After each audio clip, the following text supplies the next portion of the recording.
પહલગામના હુમલા પછી ભારત અને પાકિસ્તાનની વચ્ચે તાજેતરમાં જ સંઘર્ષ થયો. આ સંઘર્ષનો વ્યાપ ઘણો મોટો હતો.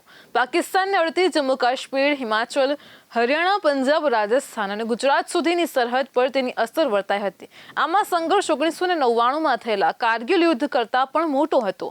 કારગિલ યુદ્ધ ફક્ત કારગિલ વિસ્તાર પૂરતું સીમિત હતું, જ્યારે આ વખતના સંઘર્ષમાં ભારતના ઉત્તરના 6 રાજ્યો સુધી તેની અસર લંબાઈ હતી.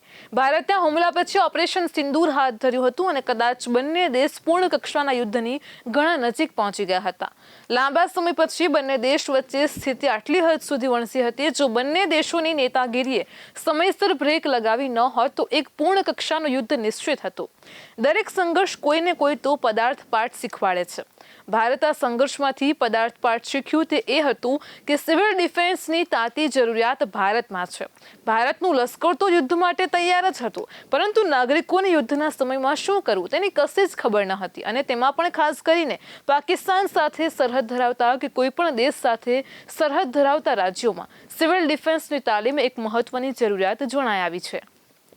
હાલમાં પાકિસ્તાન સાથે સરહદ ધરાવતા દેશના બધા રાજ્યોમાં સિવિલ ડિફેન્સની કોઈ તાલીમ અપાયેલી નથી અને તેના કારણે યુદ્ધના સંજોગોમાં તંત્ર દ્વારા સૂચનાઓ તો આપી દેવામાં આવે છે, પરંતુ નાગરિકો આ પ્રકારની પરિસ્થિતિથી ટેવાયેલા ન હોય તેઓ તેનું મહત્વ સમજતા નથી અને આ સૂચનાઓને પણ ટ્રાફિકના નિયમની જેમ વધુ એક નિયમ ગણીને તેનું પાલન પણ કરતા નથી.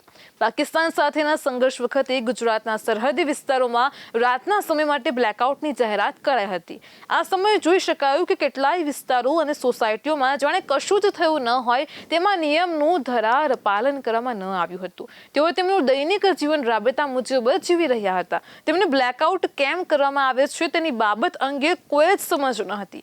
આ પ્રકારની સમજનો અભાવ યુદ્ધના સંજોગોમાં ઘણો જોખમી નીવડી શકે છે. આ પ્રકારની સમજ વગરના કાર્યો તેમનો પોતાનો જીવ તો જોખમમાં મૂકી જ શકે છે, પરંતુ બીજાનો જીવ પણ જોખમમાં મૂકે છે.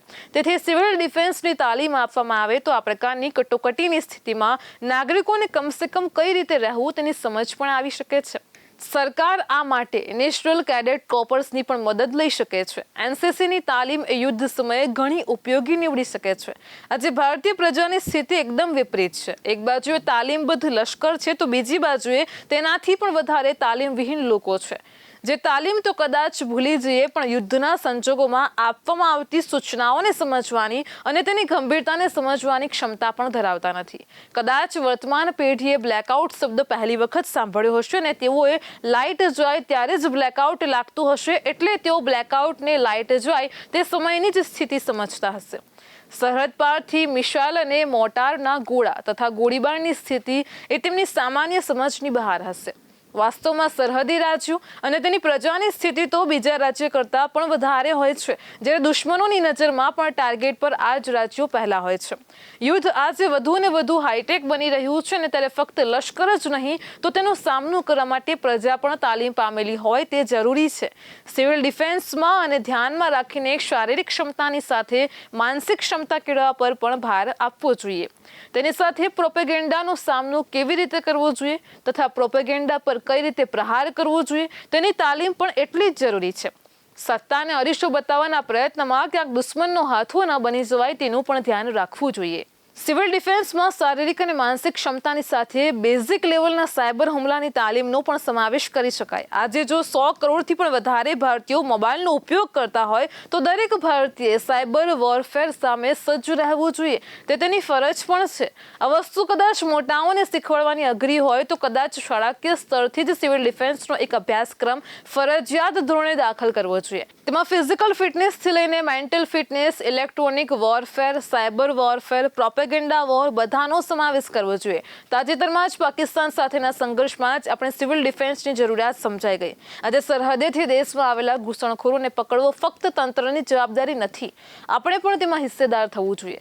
દેશમાં ઘૂસેલો દરેક ઘૂસણખોર ગમે ત્યારે રાષ્ટ્ર વિરોધી તત્વનો હિસ્સો બની શકે છે અથવા તો તેમના માટે સ્લીપર સેલની ગરજ પણ સારી શકે છે. તે યાદ રાખવું જોઈએ. સિવિલ ડિફેન્સની તાલીમ મેળવવા માટે નાગરિકો આ દિશામાં ઘણું કરી શકે છે. દેશને આંતરિક ધોરણે સલામત રાખવાની જવાબદારી ફક્ત સરકાર કે તંત્રની જ નથી, દરેક ભારતીયની છે. અને તેથી જ આવા ઘૂસણખોરો અંગે સ્થાનિક તંત્ર તથા તો સત્તાધીશોએ વાકેફ કરવાનું કાર્ય નાગરિકોએ કરવું જોઈએ. હવે જો આપણું તાલીમ પામેલું લશ્કર પાકિસ્તાનના આવા છક્કા છોડાવી શકતું હોય તો હવે આ જ લશ્કરની સિવિલ ડિફેન્સની તાલીમ પામેલી પ્રજાનો ટેકો હોય તો લશ્કરના જુસ્સામાં પણ કેટલો વધારો થાય. તેણે કમસે કમ આપણા રક્ષણની ચિંતા કરવી તો માટે. જો પહલગામ ફરવા ગયેલા પ્રવાસીઓ સિવિલ ડિફેન્સની તાલીમ પામેલા હોત તો મરતા પહેલા કમસે કમ અમુક આતંકવાદીઓને તો ખતમ કરી શક્યા હોત. આમ થયું હોત તો આતંકવાદીઓને પણ ખબર પડી જાત કે જે બંદૂકમાંથી તે ગોળીઓ છોડે છે તે બંદૂક જો બીજાના હાથમાં હોય તો તે જ ગોળીઓનો ભોગ તેઓ પણ બની શકે છે. આ પ્રકારનો સામનો હંમેશા હુમલાનું પુનરાવર્તનને ટાળે છે.